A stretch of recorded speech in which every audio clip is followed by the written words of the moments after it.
What's up, creators? Welcome back to Creator Insider. I think you were going to lead off the video, but I don't care. Watch to the end. I'm going to teach you how to pull lots of views. You're the professional here, so no problem there. This is Mr. Beast, in case you're one of the few people on YouTube who doesn't know Mr. Beast. I hate when people say And I'm so. Todd. I work on the product team for the homepage and recommendations at YouTube. And so I first heard Mr. Beast last year at our North American Creator Summit. Now, I didn't actually meet you at the time, but all the creators were running around there saying, oh my gosh, you got to talk to Mr. Beast. He's got this binder with all these charts. He's cracked the algorithm. And since I work on the algorithm, I just knew I had to talk to you. So fortunately, we got connected at Vid Summit, and now we're gonna share your secrets on how to be a successful creator on YouTube. You've had quite the ride. So when did you start uploading to YouTube? Oh, we got to do the boring stuff first? Yeah. Okay, well, I started in on this channel, or my channel, 2013. I've been doing it since I was 13 years old. And when I first started, I got 100,000 subscribers with an iPhone. And this is an iPhone 5 that recorded in 30 FPS, terrible quality. So as you guys know, equipment's never an excuse, because people were constantly roasting me for the quality when I first blew up. I was like, I don't have money, I don't know what to do. But then, I just reinvested every dollar I made, and over the last, 8 years, just slowly grew into whatever I do now. So now that you've been on the platform about 7 years, what would you say to creators that are getting started? I mean, do you think that it's still possible to start a channel on YouTube in 2020 and be successful, or is it... It's funny you saying that to me, because I know you know the answer to it. Yes, it's obviously, it is. And the thing is, though, with the videos I was making when I was a smaller creator, I genuinely felt like, the algorithm hates me, or this is unfair. But I just wasn't making content that deserved to get views. I don't know a nice way to put it. So I'm glad I'm talking about myself, because anyone else I'd feel bad. But the videos sucked. I mean, you just look at the retention graphs. People would click off at the beginning. People didn't know sometimes what they're clicking on. And if I wasn't retaining a viewer, just why would it make sense for you to promote it? Why would you promote a 10-minute video that people watch on average a minute and a half? It just doesn't make sense. So, honestly, I forgot the original question. What was it? Oh, yeah. I've seen people literally start a channel and within a month hit 100,000 subscribers. I've seen it. I personally know someone who had a channel with 100 subscribers, and me and my mom, boys, other YouTubers that I feel like have a good understanding of how YouTube works, we just help them optimize the video. And I don't like to say the name of the channels, because then I feel like I'm taking credit for their success, but literally 100 subscribers, he got 3 million views on a video. And that was with no artificial push. It did 50 views, 5,000, 10,000, 50,000. It just stair-stepped up every day. And so it's 1,000,000% possible, but it's very hard right off the bat to know what makes a good video, how to hold a viewer, how to get them to click and stuff like that. Some people are naturally entertaining, and retaining a viewer is just much easier for them. And some people, like me, you just need a long time to develop. So what was it that when you were coaching some of these other channels, what were some of the things that you identified as opportunities for improvement? A lot of it is just you can just tell when a video shouldn't go viral. At the beginning of the video, just tell, literally the simplest thing, just tell them why they should watch it. If you're putting 1 million Orbeez in a pool, don't start the video with you shopping for, your mom's birthday present. At the beginning of the video, just say, we're going to put 1 million Orbeez in this pool. And then that right there should, be at least slightly sufficient. To help people know what to expect, maybe do a little preview at the front. Exactly. Yeah. So for most people, it's just that. They're just not hooking viewers, and the video ideas just aren't that entertaining. Is there anything that you've seen in common to the creators that you've seen to be successful? No, I mean, YouTube's so big. So do you think that there's any common misconceptions that creators have about YouTube? A lot of people blame the algorithm, but typically you can just look at the data and point to it. I mean, I don't really have to dig too deep into that one. Yeah, so you're known for digging into the data. What are some of the key metrics that you look at? Well, it's so funny having you ask me this, because I should be asking you. But since I'm the one being interviewed, when you really boil it down to the people who are watching, just think about it. What do you think YouTube wants? To me, I think YouTube just wants people to click on a video and watch it, right? I mean, that's how they get their ad revenue. That's how they keep viewers happy and stuff like that. I mean, I'm sure comments, stuff like that. But at the end of the day, they want you to click, watch the video, click, watch a video, and just do that as long as possible. So to me, what's important is click-through rate, getting people to click on your video, and then average view duration, average view percentage, or just relative retention, and having them watch it. If people are clicking your video more than they click other videos, and they're watching it longer than they watch other videos, I just, as simplistic as that is, that's like what YouTube wants, and I think that's how you just be successful. Yeah, so I think you hit it right on in terms of what we look at. Our goals with the algorithm are to try to find videos each viewer is gonna engage with. But then another thing that we've been getting more into is what we call satisfaction, and so this is kind of recognizing the fact that yes, we optimize and try to have watch time as one of the key metrics we look at. Yeah. But we also know that not all watch time is equally valuable to the person watching. You can spend 15 minutes watching something and then feel like, meh, I just kind of wasted my time. I should have gone to bed earlier or did something else. Yeah. Or maybe it was like really inspiring and changes your life somehow. And we want to be able to capture that difference. And so the way we do that is with surveys. So I knew you were about to say that. Yep. Yeah, so I would add that to what you're saying beyond like clicking on the video and then watching as much as possible. We also want, if we randomly survey a viewer after they've watched, what would they say? Would they say this is one of the best videos I've ever watched on YouTube, or just kind of average?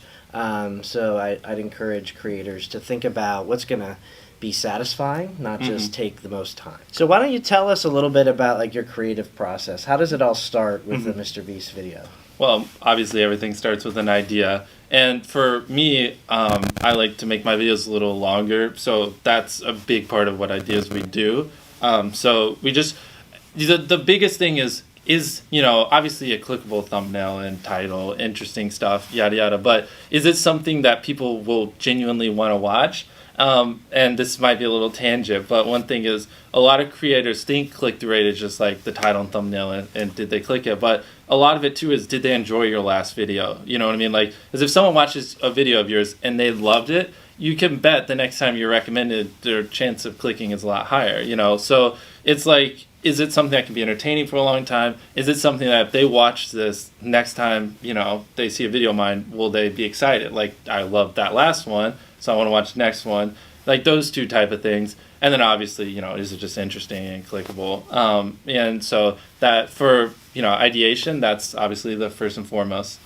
Is there anything that you think is unique to how you film or your editing process that... Well, I guess we start with filming. For me, and it might not always show, trust me, and I know I might sound like I come across as a know-it-all. I swear, I'm still learning stuff every day. When filming, though, I like to try to just put it, I feel like a lot of creators have a mindset of like, how can I get the most views with the least amount of time?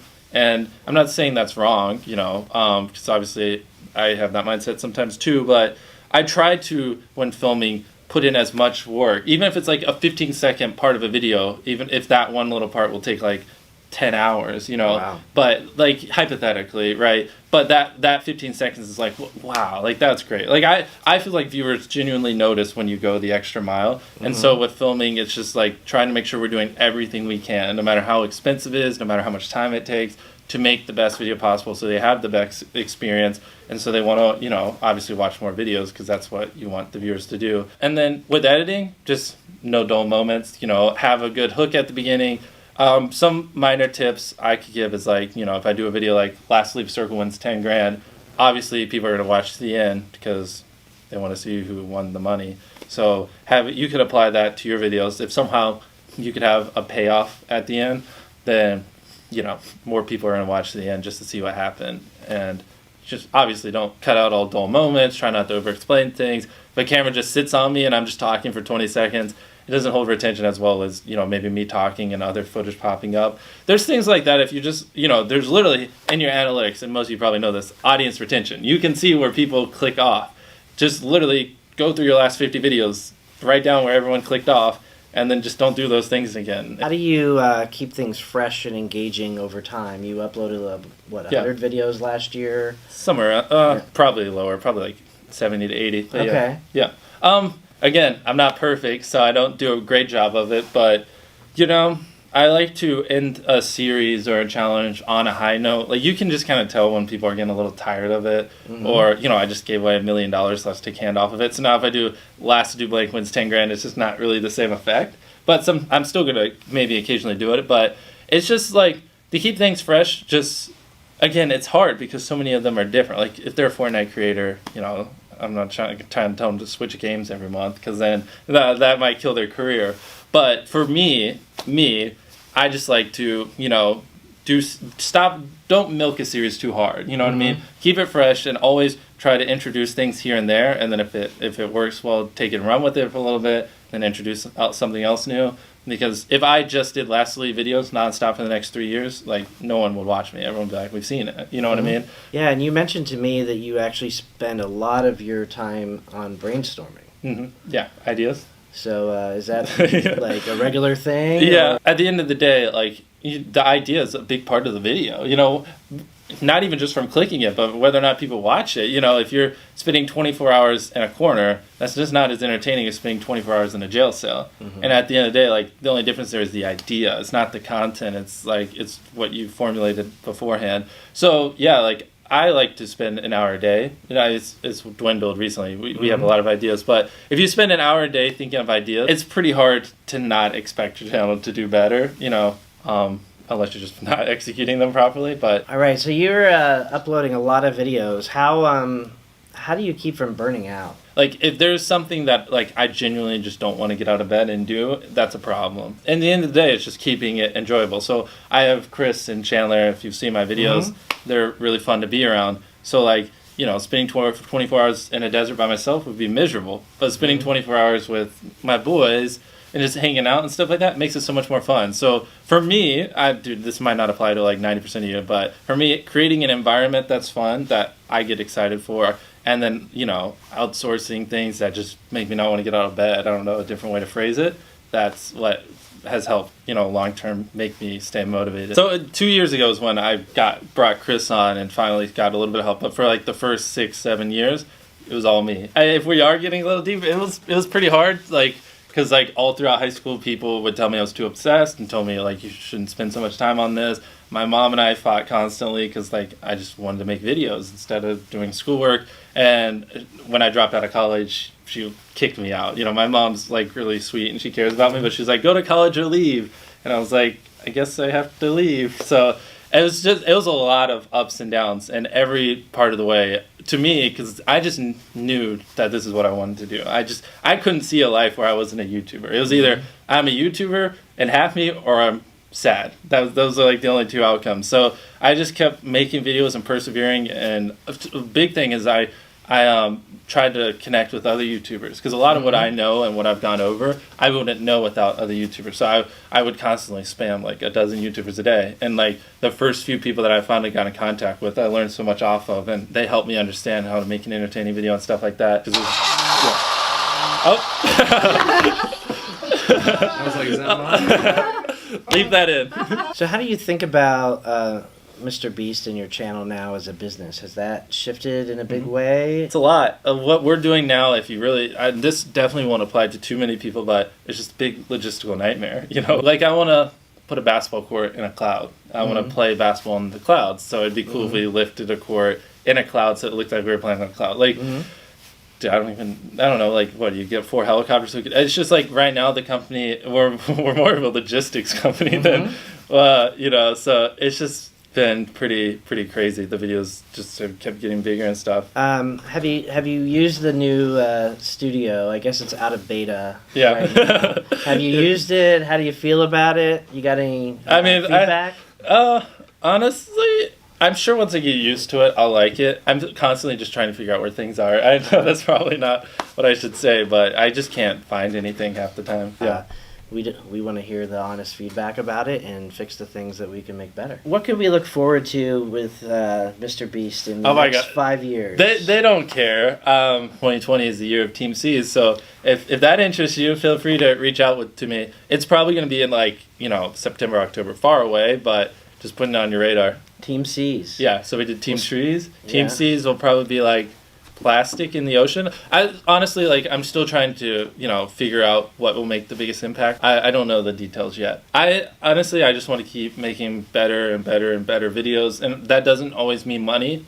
And that's something I'm coming to terms with, especially after doing $1 million giveaway. There are, time, effort, creativity. There are other ways to make a better video. Mm-hmm. So I just want to keep making better videos, do yearly fundraiser things. And I love YouTube. I want to be doing this for the next 10 years. This is all I want to do. I don't want to do anything else in my life. Do you have any thoughts on where YouTube might end up in 5 years? You really want to know what I think? Yeah. Okay, well, I mean, obviously, I don't know the exact metric, but I think it's like 90% of the searches in the West or whatever go through Google, and Google obviously owns YouTube, so obviously a lot of that will go to YouTube, and so I think YouTube's only gonna get bigger and bigger. It's a great place to be. To be honest, I don't think there's that many more lucrative companies really out there than being a YouTuber. Just to be frank, you know what I mean? Well, it's been awesome having you on Creator Insider. Thank you. Really appreciate you sharing your insights with other creators, and wish you the best of luck with Mr. Beast channel this year and beyond. Leave a comment if you have questions. We'll have Todd go reply to a bunch, right? All right, I'll do it. Will you? Yeah, sure. All right, there you go. Hit him with your hard questions. All right, thanks everyone, and keep it real. This is All right. fun. I love this, by the way. Like, seriously, I love helping YouTubers. And it's kind of hard because a lot of people do ask me for advice. But if I ever see you somehow, like, feel free to ask me questions. I love this.